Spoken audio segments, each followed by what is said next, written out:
Assalamualaikum warahmatullahi ta'ala wabarakatuh. Alhamdulillahirabbil alamin wassalatu wassalamu ala asrofil anbiya'i wal mursalin wa ala alihi wa sahbihi azmain. Allahumma rabbi shrah li sadri wa yassir li amri wahlul 'uqdatam min lisani yafqahu qawli. Subhanaka la ilma lana illa ma 'allamtana innaka antal alimul hakim. Wa jamilna ya badias samawati ya dal jalali wal ikram bil faswati wal balagati wahlul 'uqdatam min lisani bi rafati sumata linuzuluduhu min ladikrillah amma ba'd. Pemirsa yang dirahmati Allah dimanapun Anda berada, alhamdulillah urang dina malam kesempatan ini adalah malam 1 bulan Ramadan, yaitu masuknya bulan suci. Di malam ini ternyata barusan kita sudah melakukan sholat sunat tarawih berjamaah dengan berbondong-bondong, yang orang dari mana, mungkin dari kidul, dari kaler, dari kulon, dari wetan pun juga selalu datang ke tempat masing-masing atau napi ke masjidnya masing-masing di lingkungannya. Yaitu saya tetap doain semoga dalam lindungan Allah Subhanahu wa taala, semoga sholat sunat tarawihnya diterima oleh Allah Subhanahu wa taala. Amin ya rabbal alamin. Nah, di sini saya sebelum melaksanakan kegiatan lagi tiap malam, yaitu dari mulai mungkin jam 9 atau setengah jam 9 melaksanakan pengajian walaupun sedikit. Semoga di dalam bulan suci Ramadan ini bermanfaat bagi para jamaah atau bagi yang para pendengar yang selalu setia menonton video saya atau di channel saya Barakatullah Karomah Sukabumi, semoga selalu diberkahi oleh Allah. Nah, di sini saya akan membahas tentang masalah ta'limul muta'alim atau yang mengaji atau yang mengajar ngaji. Nah, di sini tentang masalah yang mengajar ngaji dulu. Kalau ada waktu insya Allah akan mengajar tentang masalah ta'lim muta'alim. Nah, kalau ketika kita melakukan semacam kita yang selalu bahas dengan sedikit-sedikit pun tentang masalah akhirat, atau yang selalu bertanya kepada saya yang bagaimana itu adalah guru mursyid itu. Nah, di sini ada dua guru seres nama, ada guru jasmani dan juga ada guru rohani. Guru jasmani yang kalau tentang masalah orang yang melakukan tentang masalah dzikir adalah guru bab muhadarah. Guru jasmani yang selalu membimbing dengan urusan dunia, yaitu contohnya kita dari mulai SD sampai ke ayeuna perguruan tinggi, itu guru-guru adalah guru-guru jasmani yang selalu membimbing secara jasmaniahnya supaya sukses, supaya banyak harta dan bisa kebeli mobil atau bisa kebeli motor atau bisa kebeli rumah. Itulah guru-guru muhadarah atau guru yang selalu bisa dirasakan guru itu oleh jasmaniah kita, yang bisa nikmat dari yang merasakan jasmaniah kita, yaitu bisa dikatakan yang selalu mendidik dengan kata guru seperti itu dari mulai SD sampai ke kuliah sampai ke perguruan tinggi, sampai bapak dan indungnya selalu memasukkan ke tempat sekolah itu. Masukkan ke tempat sekolah yaitu sampai ke perguruan tinggi. Dengan dimasukkan ke sekolah itu supaya ntar kalau sudah dewasa, kalau sudah nikah atau sudah punya anak, supaya anak kami tidak sengsara. Ya, kalau kita dimasukin ke sekolah atau melakukan sebuah kuliah perguruan tinggi, ujung-ujungnya yaitu dengan kesenangan dunia. Itulah gurunya yang dikatakan guru dohir atau guru jasmani. Nah, disinilah yang selalu membimbing. Ada juga yang selalu mendidik secara jasmani, secara jasmani untuk akhirat. Yaitulah guru kita atau orang tua kita memasukkan ke pesantren atau ke guru ngaji setempat supaya mengenal perjalanan menuju kepada Allah. Nah, itu di istilahnya kalau secara hukum itu adalah hukumnya adalah hukum syariat atau gurunya guru syariat.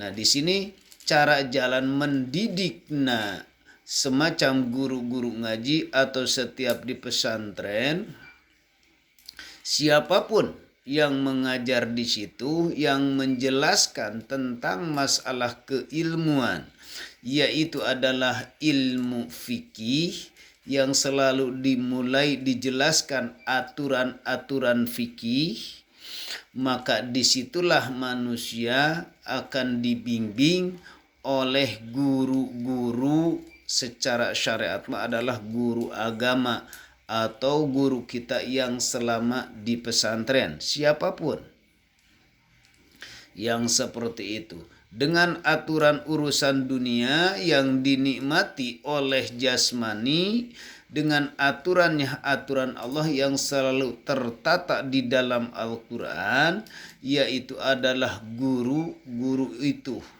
Guru pesantren, sampai di pesantren itu orang yang selalu melakukan mencarilah ilmu, yaitu tentang cara-cara membaca, cara-cara mengartikan, ilmu nahu dan ilmu syarab.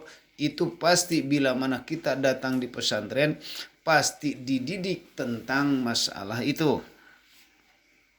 Nah, kalau di antara kepemerintahan yaitu yang selalu mendidik di dalam bidang aturan-aturan pemerintah yang sesuai dengan aturan agama, yaitu adalah termasuk itu adalah guru-guru syariat yang dijalankan oleh jasmani, yang dirasakan oleh jasmani.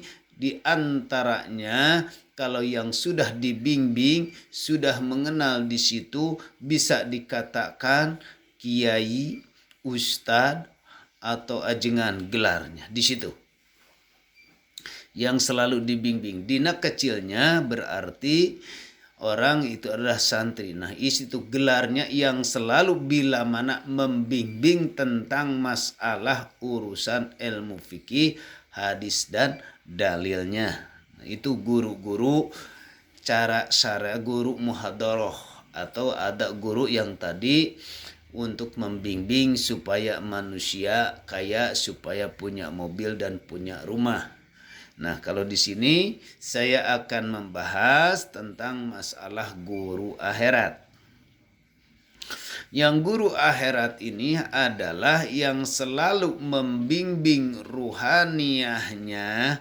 Ruh berarti ini di sini. Yang selalu membimbing ruhaniyahnya kepada Allah, yaitu tentang masalah ilmu tauhid. Supaya ruhaniyahnya hamba-hambanya atau ruhaniyahnya anak buah atau murid-muridnya yang selalu mendidik ke jalan akhirat. Karena tertutup kalau cuma ukur di bab muhadharah. Tapi bila mana ruhaniyahnya ada yang orang yang dikehendaki oleh Allah, terus membimbing ruhaniyahnya. Membimbing ruhaniyahnya itu kepada Allah. Bagaimana cara-cara jalannya, cara dzikirnya bagaimana, cara prakteknya bagaimana. Nah, di sini kalau kita tidak ada mempunyai guru syariat dalam ruhaniyah, yaitu guru akhirat secara ruhaniyahnya, maka harus mempunyai guru yang sudah paham. karena disitulah alam kasab, karena disitulah alam yang dibukakan mata ruh atau ruhaniyah kita. Dengan alam kasab itu bisa dikatakan disitulah kemunculan para karomah. Para karomah dengan yang tidak dimengerti oleh akal.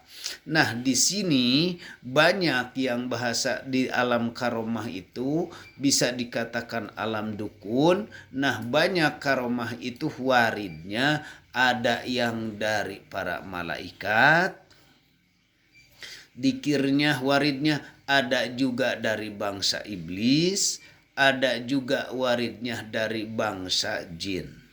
Nah, di sini bila mana manusia yang membimbingnya, bila mana manusia yang belum dipahami oleh Allah atau belum ingin untuk menyampai atau ke babakan ruhaniyahnya, gurunya banyak macam-macam. Ada yang guru kita membimbing kepada waridnya itu adalah bangsa jin. Ada juga yang membimbingnya guru kita sampai ke iblis. Ada juga yang membimbing ruhaniyah supaya sampai kepada Allah. Bila mana sampai kepada di sini kemunculan tentang masalah ruhaniyah kita, ada yang waridnya hasil wiridannya diberikan oleh Allah itu karomah atau wali Allah itu yang diberikan oleh Allah itu para karomah waridna dari fala malaikat. Nah, itulah yang selalu bercahaya.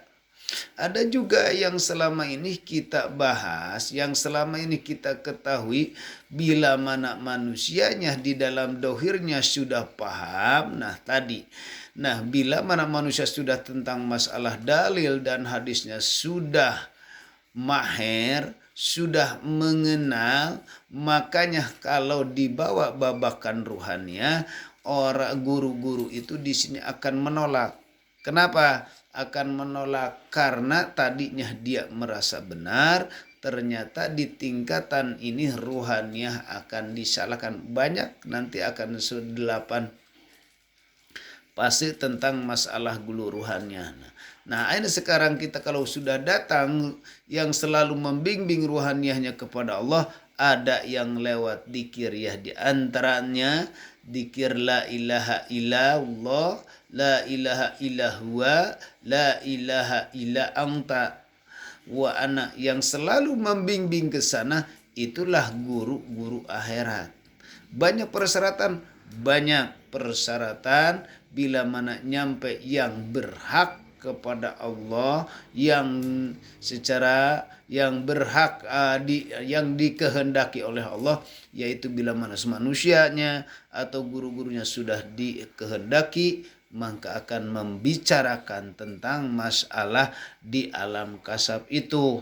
Makanya manusia yang banyak lari untuk memperkaya diri, lari untuk memperkaya rumah atau seperti yang lainnya, larinya ke sini. Ada yang lewat dikir misalkan tidak tahu, nah di situ ada yang membimbing sampai ke jin. Nah, bila mana yang membimbing waridnya dari golongan misalkan dari Nyiro Kidul yang selalu menyembah-nyembah dari bangsa jin, untuk kayak gampang kalau dari nyembah seperti itu. Kenapa untuk kayak nyembah? Karena dia akan di alam itu akan dikasih secara cuma-cuma. Ada yang cuma-cuma dikir ngan cuma akidahnya terpeleset. Nah, kalau untuk menuju kepada Allah, yaitu waridnya dijadikan para malaikat, terus masih membimbing supaya naik anak murid atau anak didiknya bisa wusul kepada Allah, terus tidak diberhentikan, tingkatkan.